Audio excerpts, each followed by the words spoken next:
Marie-Laure, on a été dans de nombreux conflits, hein, on t'a vu aussi intervenir sur les dossiers des Renault et en lien avec ce qui se passe aussi dans la lutte de PSA. On a tous été enthousiasmés par la victoire au prud'homme, mais en même temps, Conti a fait appel et en même temps on connaît la limite de ce jugement. Qu'est-ce que tu pourrais nous dire en plus, toi, sur la bagarre notamment juridique et menée par les Conti?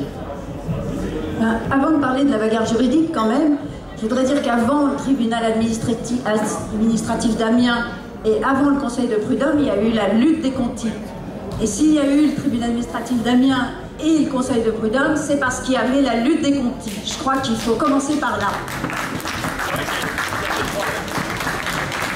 Parce que les Conti sont des gens qui se sont organisés, ils ont toujours décidé collectivement, et c'est une lutte qui s'est caractérisée justement par son caractère éminemment collectif. C'est pas quelques personnes qui décidaient pour d'autres, c'est pas une action judiciaire qui les menait, ce sont les salariés eux-mêmes, ce sont les travailleurs eux-mêmes qui se sont mobilisés et qui ont gagné. Et c'est pour ça que cette lutte est aussi importante. Et si ensuite, effectivement, juridiquement, on a pu gagner, c'est parce que précisément, il y avait cette intériorité-là. Parce que toutes les prouesses, toute la virtuosité juridique qu'on pourra avoir, ça ne mènera jamais nulle part si on n'a pas la mobilisation des salariés.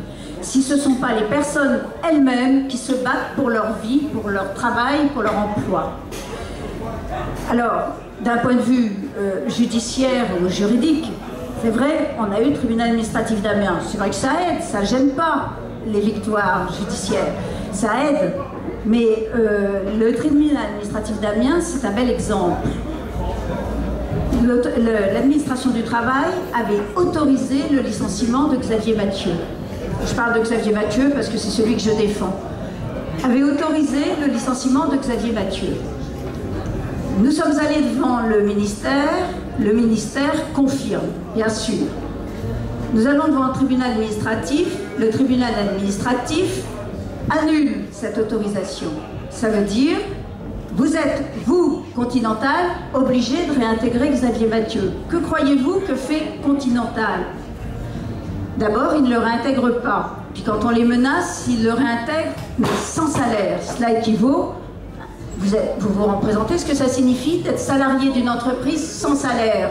C'est purement platonique, on ne voit pas vraiment l'intérêt. C'est vous dire que si la lutte ne continue pas, eh bien, on pourra toujours gagner, on n'aura rien gagné du tout. S'agissant du conseil de prud'homme, belle victoire, on en est heureux. On en est heureux parce que d'une certaine manière, et comme le disait Pierre tout à l'heure, le magistrat, pour une fois, hein, le magistrat a presque rendu hommage à l'analyse qui avait été faite par les salariés eux-mêmes. Puisque depuis le départ, les salariés sont allés se battre en Allemagne. Depuis le départ, les salariés ont dit c'est le groupe qui décide, ce sont des stratégies de groupe. Eh bien, le magistrat a reconnu une situation de co-emploi, ce qui signifie que Aktiengesellschaft, c'est-à-dire la société allemande, était employeur des salariés de Continental France comme la société Continental France. Là, on a quand même une harmonie, si vous voulez, entre ce qui avait été pressenti par les salariés, ce qui avait été analysé par les salariés plus exactement, et la décision judiciaire. La décision judiciaire, c'est pas seulement cela, puisqu'il est dit également qu'il n'y a pas de motif économique au licenciement, ce que nous disons depuis le début. La décision judiciaire dit également que le Continental n'a pas fourni les efforts de reclassement nécessaires. Tout cela, la décision judiciaire le dit. Et tout cela, les salariés le disent depuis le début. Et elle est comme une traduction, une fois n'est pas coutume, elle est comme une traduction de la lutte des salariés. C'est en cela que cette décision-là, nous l'aimons, parce qu'elle est une traduction de la lutte des salariés. Je crois qu'il faut aussi signaler qu'une des grandes revendications qui reste du MEDEF, c'est notamment de casser ce tribunal des prud'hommes, et on voit que même avec ses limites, il y a aussi un point important, notamment dans le combat des salariés. Ralph, tu peux peut-être aussi dire quelques mots? Ben oui, je vais dire quelques mots, quoique mes petits camarades de gauche et de droite, enfin bon, Marie-Laure, tu m'excuseras, tu es à ma droite, bon, et déjà tu dis, mais vous allez voir que les avocats, même quand il n'y a plus rien à dire, savent le dire bien, donc Non, simplement, d'abord, il n'y a pas encore d'appel de la direction de Continental sur ce dossier-là, sur le dossier prud'homal. Pour l'instant, ils en sont à analyser le dossier.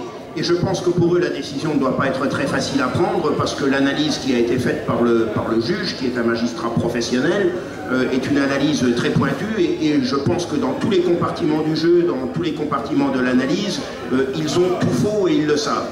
Mais ça, on verra bien, c'est leur choix, ils feront appel ou ils ne feront pas appel. S'ils font appel, eh bien on ira se réexpliquer devant la cour d'appel et puis point.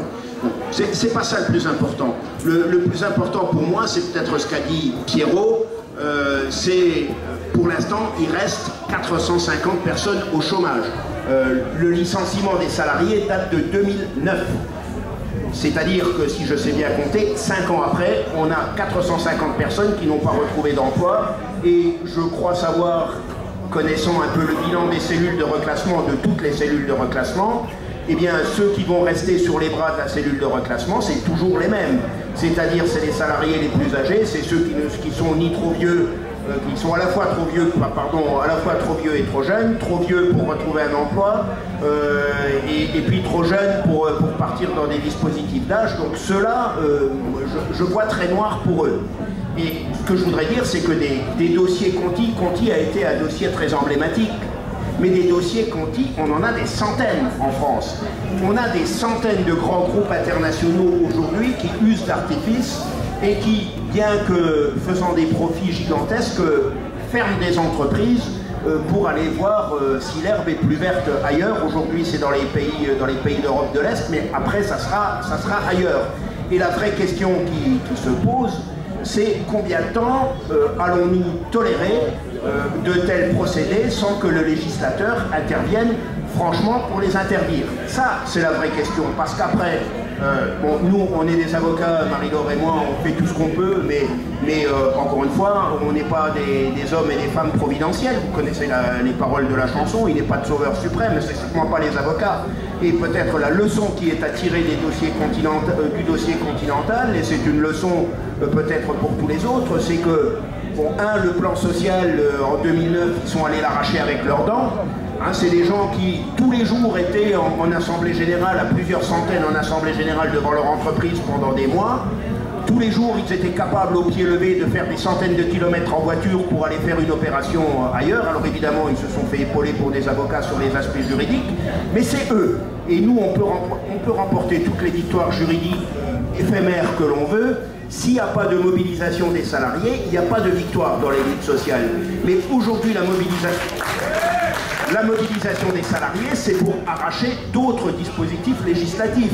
Malheureusement, avec l'ANI, on n'en prend pas le chemin.